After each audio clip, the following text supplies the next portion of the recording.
आलोक sir, आपसे सवाल है। राजस्थान में बजट पेश हुआ, उसमें अशोक गहलोत ने पुराने बजट के 3 पैराग्राफ पढ़ दिए। क्या इस सीरियसनेस के साथ वो 2024 लड़ेंगे आप? मैं मानता हूं गलत हुआ, नहीं होना चाहिए। मुख्यमंत्री हैं, आपको पता होना चाहिए।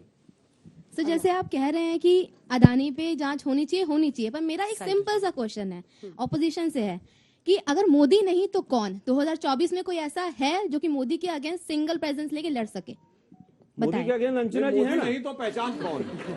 अंजना जी बेहतर होंगी, कम से कम झूठ तो नहीं बोलती हैं। देश का प्रधानमंत्री अगर सारा दिन झूठ बोलता है, झूठ बोलकर देश को गुमराह करता है, चुनाव से पहले भी और चुनाव के बाद भी, अब उसके सवाल का जवाब दीजिए। मोदी जी से बेहतर बहुत लोग हैं इस देश के अंदर, 140 करोड़ लोग। वो पूछ रही है विपक्ष का कौन सा नेता है जो उनको चुनौती दे? में सैकड़ों लोग ऐसे हैं जो मोदी जी से बेहतर प्रधानमंत्री। राहुल जी का नाम क्यों नहीं लेते? मैं वापस आता हूँ, राहुल जी का नाम क्यों लेने में हिचकिचा रहे? मैं फिर ये गंभीर डिबेट हो रही है। कांग्रेस पार्टी का कैंडिडेट है, वो स्वाभाविक है।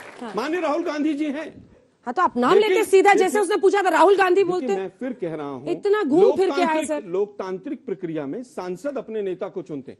हम बार बार कह रहे हैं, बीजेपी से बड़े मोदी, मोदी देश से बड़े मोदी, सबसे बड़े, और सबसे बड़े अडानी। सबसे पहले तो हिचकिचाहट हटानी पड़ेगी। अपने नेता से ज्यादा क्षमता आप मुझ में देखते हैं, ये तो चिंता की बात होनी चाहिए कांग्रेस के लिए। मैंने कहा देश में सब। ठीक है, इन्होंने देश का सवाल पूछा। तो मेरा सवाल आलोक जी से, जो आप अडानी कर रहे हैं, आपका एजेंडा क्या है? आप क्या इस इशू में मोदी जी को घेर के वोट खरीदना चाह रहे हैं कि आप सच में जांच चाहते हैं? और अडानी को कॉन्ट्रैक्ट आपकी सरकार में भी मिला था, तो अगर वो इलीगल नहीं था तो ये इलीगल कैसे हो गया? अब जांच नहीं हुई तो अब कैसे? जब बात आती है, मेरा सवाल बीजेपी से है कि जब बात आती है बेरोजगारी की और गरीबी की बात आती है, तो अब बीजेपी ये बोलती है कि क्योंकि कोरोना था इसकी वजह से नहीं बढ़ पाया, इसकी वजह से लोगों को रोजगार नहीं मिल पाया। तो फिर जो आप राम मंदिर बनवा रहे हैं, शिव मंदिर बनवा रहे हैं, उसके पैसे कहाँ से आ रहे हैं? तो आप धर्म की राजनीति करना चाहते हैं? जवाब रुक जाइए सर, एक सेकंड। हाँ, मैं छोटा सा उत्तर पहले, ठीक है, दोनों का जवाब दे दीजिए। पहला उत्तर जवाब दे दूं पहले। हम ना किसी बिजनेसमैन के खिलाफ हैं, ना अडानी के खिलाफ हैं। गलत तरीके से एक सवाल मुझे पूछने दीजिए, उसी में बताए ये सवाल ये बच्चे हर कांग्रेस वाले से पूछ रहे हैं, इसका जवाब आप ही दे सकते हैं। मैं उत्तर दे। आपने कहा ना मॉरिशस की शेल कंपनीज के जरिए पैसा का और उन्होंने शेयर्स को इन्फ्लेट किया, यही आरोप है। जब आप जानते हैं कि अडानी ने ये सब गलत तरीके से किया, तो उसी अडानी के इन्वेस्टमेंट को आप राजस्थान और छत्तीसगढ़ में कैंसिल क्यों नहीं करते सर? अगर अनैतिक प्रक्रिया से कोई भी बिजनेसमैन काम कर रहा है तो गहलोत जी क्यों उनके साथ गलबहियां कर रहे हैं? देखिए, मुझे लगता है किसी भी बिजनेसमैन को अधिकार है वो अपना बिजनेस करे, लेकिन सरकार जब पार्टी बनकर मोदी जी जैसे लोग ठेके दिलवाते घूमेंगे, हमें इस पर आपत्ति है। ठीक है, हमें इस पर आपत्ति है कि जब एसबीआई की बात की जाती है, जांच कर रही है, और एसबीआई कहती है कि क्या इन्वेस्टमेंट करेगा उसको हम आने वाले वर्षों में देखेंगे, हमें आपत्ति इस पर है। कैंसिल नहीं करेंगे इन्वेस्टमेंट? कैंसिल खत्म कीजिए। नहीं कर सकते, नहीं कर सकते। सुधांशु जी वो कह रहे हैं राम मंदिर के लिए पैसा कहां से आ रहा है? अगर लोगों के लिए, नौकरियों के लिए। अंजना जी सवाल का दूसरा भाग था कि जांच तब क्यों नहीं हुई।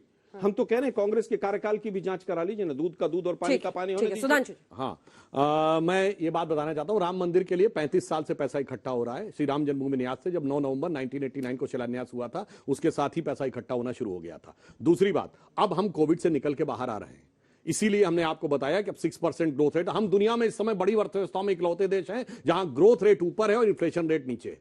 अन्यथा G7 है, G20 कोई कंट्री बता दें जहां पर की ग्रोथ रेट इन्फ्लेशन रेट से ऊपर हो। एक बात इनका जवाब दे दो, इन्होंने कहा अडानी को सब दे दिया, कोयला उनको दे दो, बिजली उनको दे दो, पोर्ट उनको दे दो। बिजली किसने दी? राजस्थान ने। कोयला किसने दिया? छत्तीसगढ़ ने। पोर्ट किसने दिया? अभी ये महाराष्ट्र विकास अघाड़ी बताई चुके हैं, और केरल ने।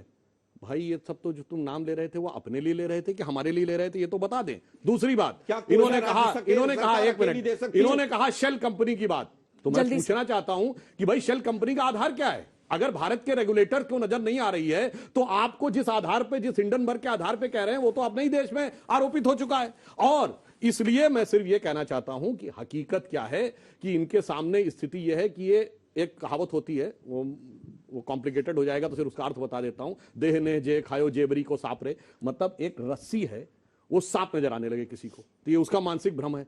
अब वो कहे सबसे समझ जाओ सांप काटने वाला है। अब कोई मानने को तैयार नहीं हो, कह रहा भाई तुम किसी प्रकार से मति भ्रम में पड़े हुए हो, मगर ये उस सांप रस्सी को सांप मानकर खुद तो बैठे ही हैं और कह रहे हैं पूरा देश मान ले। पूरा देश की आंखें बहुत साफ खुली हुई हैं, उसे नजर आ रहा है कि क्या खतरा है और किधर से खतरा है। हमारा सवाल छोटे छोटे सवाल पूछिए और सबके हमारा सवाल मृत्युंजय जी से अंजना जी, है। एक बीजेपी छोटी तो सी बात बजट के करो। जरिए 24 में जाएगी, लेकिन जो बिहार में आपकी सरकार है, जहरीली शराबे से मौत होती है, ग्रेजुएशन की डिग्री 3 साल की जगह 6 साल पे मिलती है, और जो एसएससी के छात्रों को पटना में पिटाई होता है, मुख्यमंत्री जी को पता तक नहीं होता।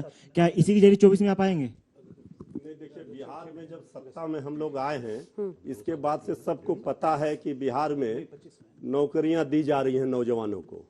और जहरीली शराब पूछा उसने, जहरीली सुना शराब- नहीं आपने? जहरीली 3 शराब- साल का डिग्री 6 साल में डिग्री मिल रही है, ये पूछा उसने। वो भी बीजेपी के समय था। इस 6 महीने में जब हम सत्ता में महागठबंधन में आए जहरीली हैं, शराब। इसके बाद से 3 साल की डिग्री, जहरीली 3 साल शराब? में जहरीली जहरीली शराब? शराब कितनी पीने से मौतें कुछ हुई? घटना हुई है, मौतें हुई हैं। हाँ। उसको भी जो भी शराब माफिया, शराब तस्कर है, उसको सलाखों के पीछे भेजा गया है। कानून अपना काम कर रहा है, लेकिन शराबबंदी, नशा मुक्ति के लिए बिहार ने जो राह दिखाई है वो तो अनुकरणीय है।